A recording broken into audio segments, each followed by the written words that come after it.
Doctor, what is the daily life like for someone living with uncontrolled diabetes? What does the person feel? What do they rarely talk about? That's one of the big problems with this disease, because it's a silent disease. Diabetes doesn't hurt. It doesn't have a classic symptom like, for example, rheumatoid arthritis. People with rheumatoid arthritis feel pain. People with fibromyalgia experience pain. Autoimmune diseases, so these more obvious inflammations which have clear symptoms. The symptoms of diabetes are not clear, especially if the person is taking medication. They are, and I'll put this in quotes here, they are stabilized. It's important to be clear that the disease is progressing.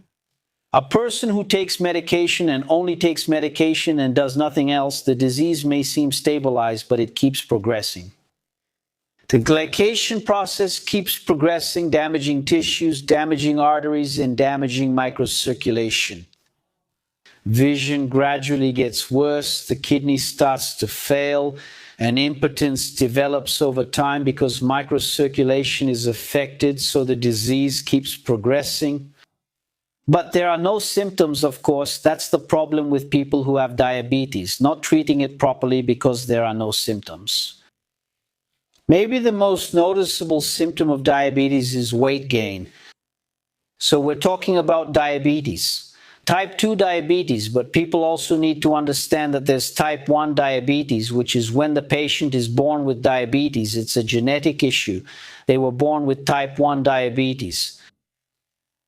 There's also late onset autoimmune diabetes, which is rare and usually happens around 35 or 40 years old. The pancreas suffers an autoimmune attack, stops producing insulin, and that's also a different type of diabetes. But 90% of diabetes cases are type 2, which I say is the kind of diabetes people choose to have. People have poor eating habits, which leads to insulin resistance, and then they develop type 2 diabetes. In these cases, the person gains weight slowly, gradually, and ends up gaining a lot of weight. The more the disease progresses, the more weight the person gains. And when the person enters the more severe stage of the disease, which is when they start using insulin, injectable insulin, when they have to inject insulin, that's when they really gain weight, because insulin is an obesogenic hormone. So it doesn't show any signs, it doesn't show any symptoms. There's this issue of, this is what we're talking about when it's stabilized. When diabetes is uncontrolled, the person gets very thirsty, tends to urinate a lot, then there are other symptoms. But usually it doesn't show symptoms. And since it's a silent disease, that's another problem. Sometimes the person might be, someone can have diabetes for 10 years, but without regular checkups, doctor visits, or blood sugar tests, they may not realize they have it.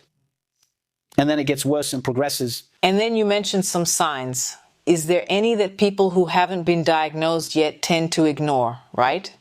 Yeah, the most classic signs of uncontrolled diabetes start with the most clinical, mildest signs, right?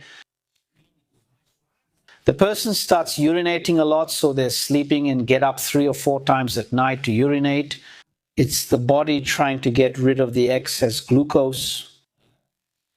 The person is very thirsty. They keep drinking water all the time and are still thirsty.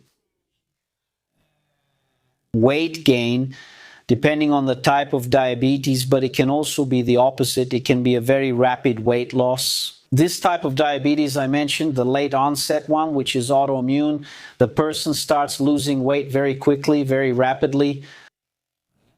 So that's already another type of diabetes. A constant hunger makes the person feel hungry and need to eat all the time. Why? Insulin is no longer able to get the glucose inside, so the body keeps asking for food all the time and so on, so the person feels this hunger. It's a hunger that never ends. The person eats and 2 hours later wants to eat again, so there are these signs. So if you have these signs, right? If you're urinating too much, very thirsty, hungry all the time, gaining weight quickly or losing weight quickly, it's good to check with a doctor. Measure your blood sugar, measure your insulin, measure your glycated hemoglobin. And what is the most serious consequence you've seen in people, right? Who didn't take diabetes seriously? Look, diabetes can go on for years, really years, even decades, without anything at all happening to the person. because it's a long-term chronic disease, just like high blood pressure. A long-term chronic disease, which is another condition that also doesn't show many symptoms, and the person doesn't really feel much either. Some may have a headache or ear pounding, but most feel nothing. But something is happening inside the body. This excess glucose circulating in the bloodstream causes a process known as glycation. What is glycation? This excess glucose sticks to certain proteins and acts like a kind of glue. These are AGs, or advanced glycation end products. These AGs stick to the inner part of the arteries, especially in the microcirculation, and start blocking the arteries. This happens in all the arteries of the body. No. In our heart arteries, which can lead to a future heart attack. In our brain, which can lead to a future stroke. In the microcirculation of the eyes, that's why it's common for diabetics to eventually lose their vision. In the circulation of the kidneys, that's why it's also common for diabetics to end up needing hemodialysis. In the circulation of the lower limbs, that's why it's common for diabetics to lose their foot. So all of this can happen and tends to happen over time, because this advanced glycation doesn't happen in a month, in 6 months, or in a year. If you are diabetic, pre-diabetic, or don't want to become diabetic, make sure to join our free masterclass Diabetes Zero. It will happen next Tuesday. I'll ask to have the link put up so you can access our website, the YouTube group to join this masterclass. I'll also ask to have the QR code put up. In this masterclass, I will share simple techniques that you can apply as soon as the next day to stabilize your condition and, who knows, maybe start a journey to reverse this situation. Yes, as I said, you are not a slave to this disease. I'll be waiting for you in our masterclass, okay? See you then.